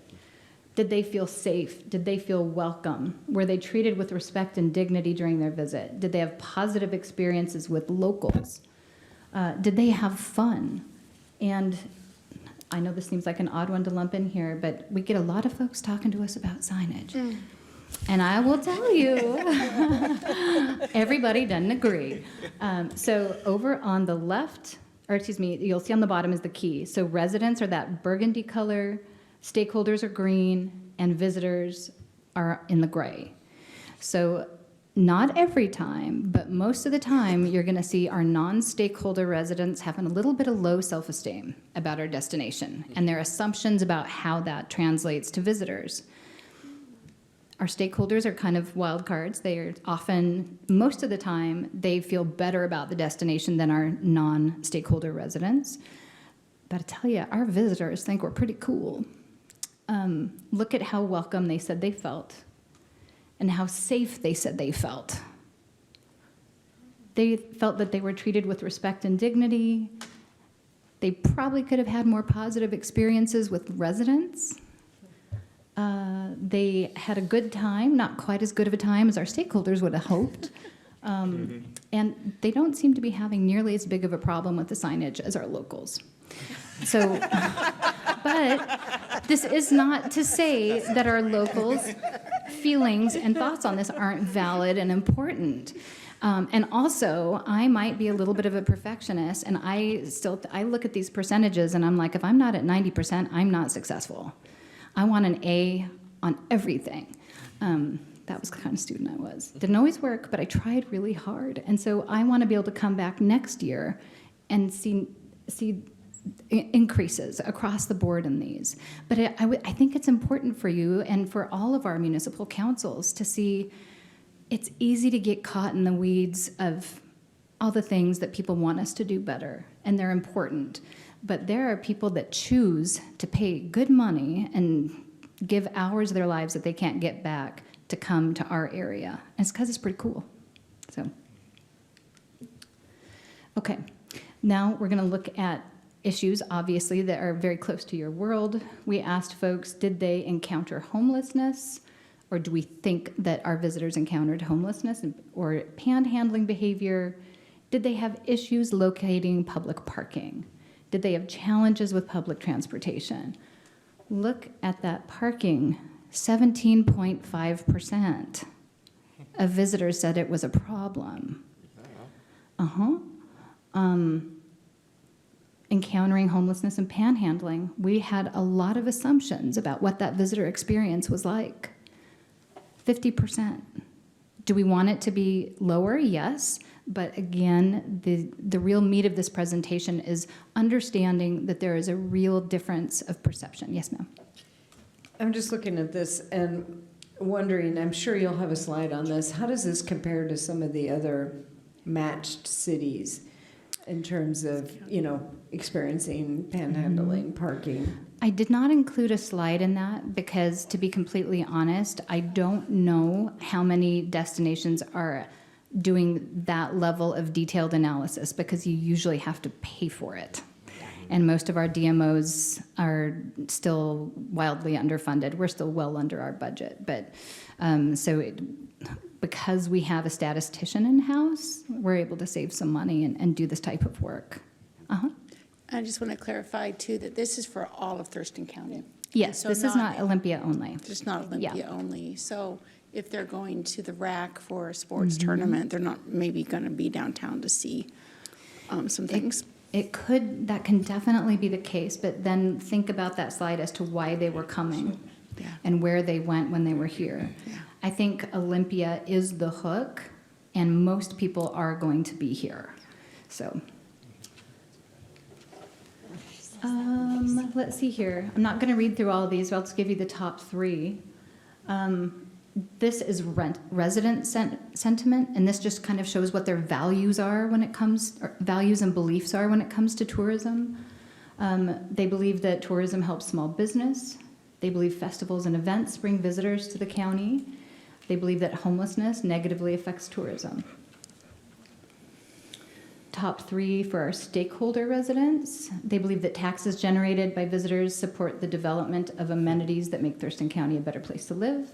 They believe tourism helps small business and that our taxes generated by visitors support important community services. Now we're going to look at some sectors, and I'm going to kind of go relatively quickly through these just because sake of time, and I hope somebody's timing me because I will probably run over. This is accommodations, hotels, motels, B&Bs. So people are feeling pretty good in our visitor group about the customer service they experienced, about cleanliness, about the quality of the lodgings. Where we start running into some challenges is obviously full conference service accommodations. We lose a lot of meetings because we don't have the venues to be able to host them. Accommodations with limited services did not score well. Resort hotels did not score well. Not nearly as bad as our residents thought, but still did not score well. And the adequate number of establishments. So when you're thinking about economic development and where we have some opportunity across the board, I think that, yeah. Thank you. Can you just talk about the differences between accommodations with limited services and then resort hotels? Oh, and then I guess I have another question for accommodations with full conference services. Yeah. Are you saying you can sleep there and then you can attend the conference there too? Yes. So an accommodation that has limited services would be, say, like the DoubleTree. You can stay there, it has a very small meeting space, and you can get a little bit of something to eat. But it's not a full dining experience. You can't hold a large group meeting there. We have one property in Thurston County. Well, it's not true. We have two. We have Great Wolf Lodge, but it's not, it's kind of an outlier. We have the Olympia Hotel at Capitol Lake that can hold a group of up to 500. But that's the only large-scale property that we have. Mm-hmm. And so when we're competing with other markets to be able to bring groups here, we just lose because we just don't have the place to hold them. Now, a resort property, think of Alderbrook. Yes. It's someplace, very rarely will people say, I'm going to travel a really long way away just because of a hotel. However, when it's a resort of some type that has a special experience along with it, then, oh yes, they will. Did that kind of answer your questions? So you're saying in the conference center, you wanted to know about that. Oh, no, I think you answered that in your question. But for resort hotels, just to bring it back, so what are some resort hotels in the area? We don't have one. Oh, okay, I think you can I think Great Wolf Lodge might be what folks are, like thinking of, because you can, like for, families of young children, that is a resort, experience for them, but it's not necessarily kind of what everyone would consider a resort hotel. Okay, and then just last thing Sure. on this. Yeah. For conference services, I know there's a gap there. I think most of us do, but are you counting, because these are with accommodations, so would you count, like, another popular one is Capital Region ESD 113, right? Mm-hmm. Which is not a hotel and it's not a private business. But so are you counting that too in or not specifically that area, but are you only counting private businesses? So this is purely sentiment, so we did not ask, we didn't say here's our inventory of spaces that we book. We do, as we are booking events and meetings, we do look at everything. We put people in some very creative spaces. However, most event planners for larger groups or even medium-sized groups, they're looking for a property where you can spend the night, you can have your meals, you can have your meetings. Folks don't necessarily have to Uber anywhere to get their essential services. They want them working. Yeah, okay. Same matrix, but looking at our food service, so restaurants and bars. We got some 90%, really happy. And this aligns perfectly with what we're seeing in our analytics for our website, with our social media, with visitor visitation, our movement. So people love our food here. Look at the customer service scores are good. I think this is really something we can hang our hat on more. Isn't it interesting, though? Look at our stakeholders on adequate hours of operations and establishments, low self-esteem. Guys, go out to eat more. It's good. I just moved here. I love it. Arts and culture venues, this is one of the slides that I was really surprised by. The scores were not what we thought they would be. Looking at our customer service scores, they were not what we would have liked to have seen. For a variety of unique venues, for the quality of performances and shows, hours of operation, variety of adequate number of establishments, and consistency of operation. Like all of them, I was very surprised. And like I say, I'm aiming for a 90th percentile and an A. So I don't know what this means, but it's something that I think we need to look at. And that is this, as in the earlier questions, this is based on last year? So we sent this out. It was out from August through October, I believe, and we asked them in the last year. Yeah, we were a little thin on in-person events then. Oh, so. and you know what? I'm so glad you said that, because maybe this is a COVID impact. So I hope next year when I'm here, this is very different. I hope that's what it is. I'm sure it is. It's good. Shuttered venues. Attractions and experiences consistently, above local perceptions, in terms of professionalism and friendliness of staff, it's kind of on par with stakeholders, but our visitors are seeming pretty happy. It's not 90%, so we're going to work on it. We're going to talk with our partners in the community and see what we can do to assist. Shopping, people love shopping here. Look at the customer service for our shopping options. I think that's really good. It's not 90%, but it's pretty darn good. So I really believe, and I talked to Todd about this a lot with at the ODA, I really believe a lot of folks, when they think about shopping in Thurston County, they're thinking about shopping in downtown.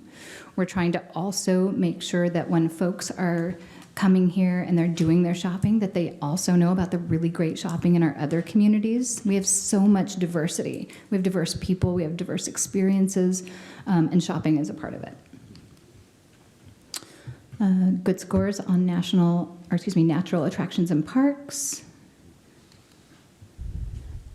Transportation services, these are still fairly low scores. However, our visitors, again, are consistently looking at us with the more positive lens. But those are still some very low scores, percentage-wise. What's that? I heard a little something. Rental car? I said, or they're all rental car drivers and they don't pay attention to that elsewhere. It definitely could be. And that's the thing about qualitative data. We have to take it with a grain of salt. Event venues and services, these are places where you can have a wedding, where you can have a small group meeting. It might be a reunion. So again, we need more variety. Our visitors, I think, by and large, are having a higher or more positive sentiment than our locals, except for in the case of our friendly professional volunteers.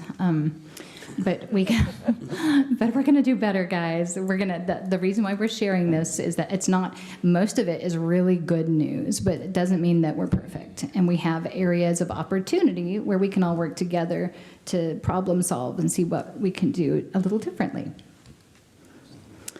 This is not surprising. We just talked about conference venues. This is an area of opportunity for the future. This slide was as surprising to us as our arts venue slide. This is reporting on sports venues and services in the area. And we unfortunately scored lower from our visitors than what we would like. So. But this is fun. Yes. Annette, any opportunity in the future to separate out types of sports? Yeah, absolutely. That would be very interesting. So what I would love is, in all of your spare time after this presentation, you're going to be thinking about it for days, I'm sure, and you're going to come up with some great ideas. I would love it if you just sent me a note with anything like that, because we can refine this as much as we need and want. And so, like, kind of to Mayor Selby's question earlier about, this is Thurston County, right? Not necessarily the city of Olympia. We could ask some specific questions. So we can talk to you guys a little bit more as we're doing survey design next summer. Yeah. When I look at this slide around sports venue, I'm not, my kiddo isn't into sports. And so, like, if I were to get this question and I'd be thinking about it from, like, a visitor's perspective, I might be like, well, yeah, we don't have a stadium here. Nobody's coming here for sports. But those who are, there are, of course, adult leagues, but it's a lot of youth that might be moving around for tournaments and stuff like that. And so is there a slide coming up, or maybe this can be separated in the future around who's traveling with children and youth? So we have, I'm not sure if I have it in this slide or not, but we break down traveling group size and household size. But we haven't said like traveling for sports with youth. So those or generally, like Yeah. for all of these statistics, I would wonder, like, adequate facilities. Maybe if you're, a couple of adults that are looking for, a place to Sure. grab dinner or a drink, but someone with a family might have Yeah. another positive answer because we have the hands-on children's museum and all that. But we might find that there's different needs for different age categories in that regard. There absolutely is, and I think that's a really good way to refine the data going forward, for sure. Okay, so I'm not going to read all of these to you guys, but I'll give you the top 4 from each. These are the things that people say they really want that we don't necessarily have, but I'm going to start with the visitors first because it's my favorite. They want a large museum featuring Washington State artists. Just putting it out there. I did not plant that. They also want racing events like boat racing, horse racing, car racing. Horse racing? And they'd like to see some cleaner facilities for state parks and RVing. Okay, I'm going to do 4. Also, easy kayak rentals. We need guides, everyone. We need guided activities. Somebody want a small business idea? How about some guided kayak tours? How about guided biking tours or bike rentals for all these bike trails? Maybe around an estuary. Yeah, so, yeah, I'm here for it. Our stakeholders want a convention center / conference center. They want higher end hotels. They want larger meeting space, and they want LGBTQ, I'm going to add a plus, social spaces. Our non-stakeholder residents would like to see a mid-range hotel of moderate size near the port, better water access and recreation around Olympia, and bigger range of nighttime family-friendly attractions and bus services to rural tourism sites. So, and lots of more fun stuff. Hi, Annette. Hi. Couple things. First off, LGBTQ social spaces, is that sort of like code for nightclubs? I don't know, but I Okay. want to find out.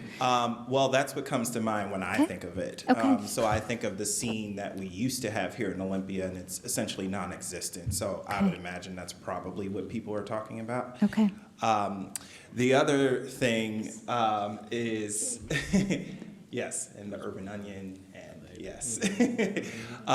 Yes, but the other thing I was wondering is just the type of questions that you ask, and you mentioned qualitative data, and one of the questions that comes to mind for me is, for visitors specifically, I know we're talking about visitors, but would you live here? I don't know if that's a question that you've asked before, but We didn't ask it in the survey, but it is going to be asked next year because we've just added a new kind Okay. of area to our body of work. We have a new section of our website called Live Here, where we're trying to convert people who are visiting the area to potential new residents because they love it so much. yes, because I visit places all the time that I'm like, oh, it's great here, but I would never want to live here. But I bet you've been places before where you're like, wow, I wonder if I could live here. Yeah. And I think people do that a lot. I did that here in 1990 through 1992, and Yeah. now I'm here. It just took me a while. And I'm Yeah. a transplant too, so that's Yeah. why I think it's a really important question to ask, just I to agree. capture that. Why or why not, right? Would be a good way to capture that. Okay. Thanks. Yep. I just let you in on a little side chat I was having with Councilmember Cooper over here. Okay. Are you still on the EDC board? Yes. The Thurston Economic Yes. Development Council board? Yes. I recall in my time there that there was just increased conversations on houselessness or housing affordability and some awareness there and how it's not just a municipal issue, right? And so I just want to take a second to say how very cool it is that you are demonstrating your care and just through not just asking the question, but you were talking about like that whole body of work. So really, really cool stuff. I mean, I think that's a really good example of like making it make sense to you and what you do. So I think that's really neat. Well, thank you. I appreciate it. Our industry has changed. You know, we're not just here to be an ad agency for the county. There's work that we have to do, but we can't do it by ourselves. We have to do it in partnership with everybody. So I'm really excited about it. Yeah. Okay. We asked folks about their perceptions about how many folks are having issues. It could be a mobility challenge. Are you sight impaired? Do you have cognitive impairments? And we had quite a differential with 20% plus of our visitors indicating that they do have accessibility issues that we need to be more sensitive to. It's something that as an industry, we're really trying to wrap our minds around, like, how do we, in the most sensitive way, communicate with folks about the spaces that they need. Arizona is doing an amazing job marketing and selling to the autism segment and developing safe cognitive spaces for people to enjoy their destination. So there's a lot of creative solutions and markets out there that we can be serving in unique ways. Okay, I'm almost done. Everything that we're gathering through, this is one small little channel of research that we've done, and we've got about 6 of them. It's been rolled into our business and marketing plan. It's available on our website by download. We're fully transparent. Anything we're doing, you can find it on there in the industry section. These are the various verticals that we serve.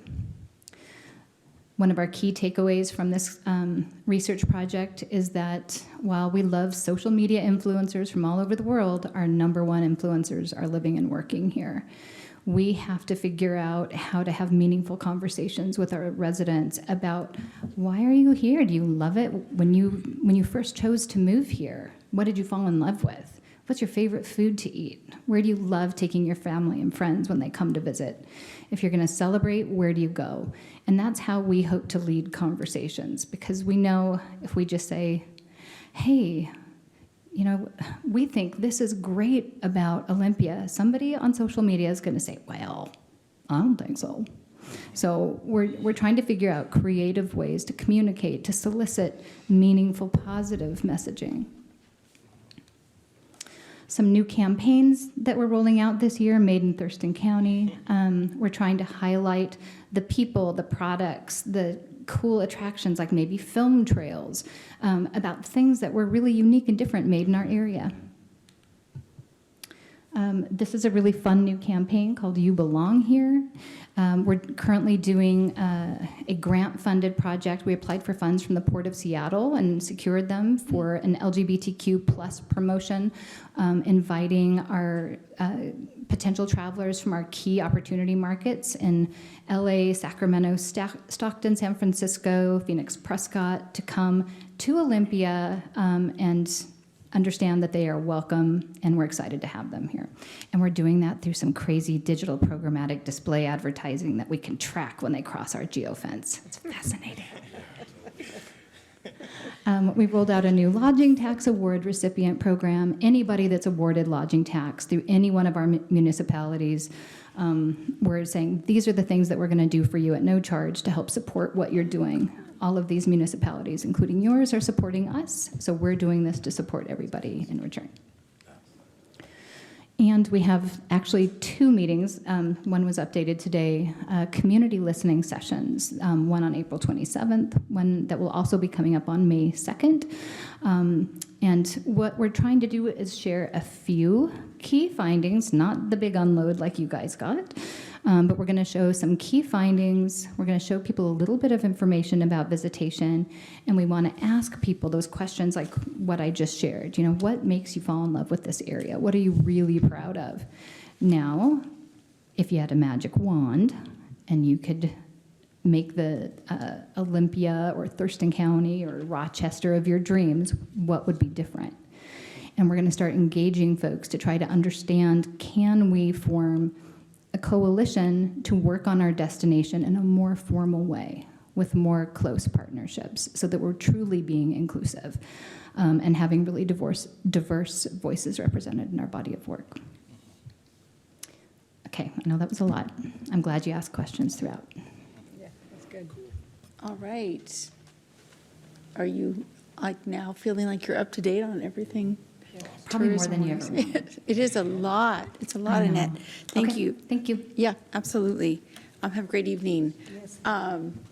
So we're going to go to council reports. I will be brief because we also have a executive session following this. So I just want to report out that 4 of us returned a couple nights ago from Japan. We went as a 19-person delegation to visit our sister city, Kato, formerly Yashiro, Japan, and celebrate our 40th anniversary as sister cities. It was the biggest delegation we've ever taken and the most scheduled week that we've ever had there. And we were greeted with, like Annette was speaking to, with just the most amazing amount of graciousness and generosity. And we will be hosting a delegation this summer of students with a few adult chaperones. And so we're looking forward to showing them the same kind of welcome attitude that we had there. And we will be doing a special recognition upcoming to share some slides and tell some more stories about our trip there. But for now, just much gratitude to our hosts in Kato and to the people that helped us with our planning, and personally to Susan Grisham, our assistant to the city manager and city council, for really pulling together an amazing itinerary with me and pulling it off. Thanks, Susan. All right, I'm going to go to my left, Jim Cooper. Thank you, Mayor Selby. I have nothing to report, but also think you deserve a thanks for that itinerary. It was phenomenal. I don't think I've ever felt better treated in a hospitality situation, and felt very privileged to be able to represent our city with you. So thanks for putting that together. Thank you. Thank you. Councilmember Nguyen. Same, ditto, ditto. I have nothing to report. Councilmember Parsley. I have nothing to report, and we behaved ourselves, the 3 of us that stay behind. Well, you didn't have a 4th person to get in trouble with. Mayor Pro Tem Gilman. CNA, the Coalition of Neighborhood Associations, met last night, and we had a great discussion about the memorandum of understanding between the city and the CNA, and their interests in how they have voice and influence and add value to our conversations. So that's a continuing piece of work. And then the Regional Planning Council met on Friday, and we had a robust conversation about the Grand Mound urban growth area. And the county commissioners are asking to convene a urban growth management subcommittee, which is a representative from each of the jurisdictions. And so there'll be a letter coming to Mayor Selby to ask her to appoint a delegate and an alternate. It'll likely be one meeting in May. And it's a charged issue because the Grand Mound urban growth area is not based on population and growth, but was instead based on water resources. And so there's other kinds of urban growth areas besides the fringe of a metro area. And it makes the development proposals more complicated. So anyhow, that letter will come, but we're sitting with that. Okay, any questions for Mayor Pro Tem? I just want to thank you for that clarification. I was, like, when we discussed it today, Jen said, I was confused that that's not really a urban growth area in my mind. I think of contiguous, areas to bigger cities. So thanks for the explanation. I look forward to receiving the letter. And I will reach out to council individually about who would like to serve. I know Mayor Pro Tem serves on the TRPC, and we've got a chair of land use here. So those would probably be where I'd start. Because you need one more meeting. And yeah, but I'm open to suggestions. All right, I'll go to Councilmember Payne. Yes, so I'll just try to be brief here. March 29th, City Manager Bernie and I attended the Thurston Thrives, or Elected Officials Council Breakfast. Thurston Thrives, which is, for those who aren't familiar, is the community-wide and county initiative for public health and safety in Thurston County. And with this initiative, in this last breakfast in this meeting, we discussed things like mortality, Black and Indigenous women mortality, maternal mortality rates in Thurston County, and what we're learning from that data, as well as some issues related to substance abuse and things like that. I actually have all of that information here, but I will save it for next week. I also want to mention that we had an ad hoc meeting actually just yesterday for Law and Justice to discuss two new initiatives in our community, or at least new to us, which is the Anchor Communities Initiative for homeless youth, as well as the Built for Zero movement and methodology. So essentially, to make that quick, the problem with Built for Zero specifically is funders evaluate the success of performance of individual housing programs and not whether the community as a whole is reducing homelessness.